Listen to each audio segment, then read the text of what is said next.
Need to convert an Excel document into a PDF? It's quick and easy. Let's show you how.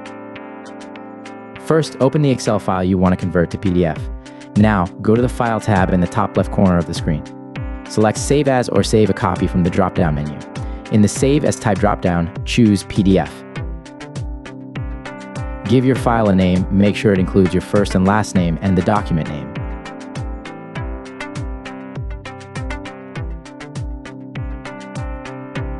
Choose where you want to save it by clicking the Browse button in the bottom left corner and selecting a folder.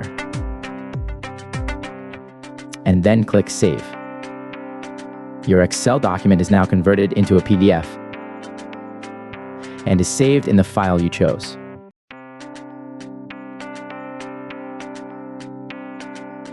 And that's it. In just a few steps, you've converted your Excel file into a PDF. Thanks for watching.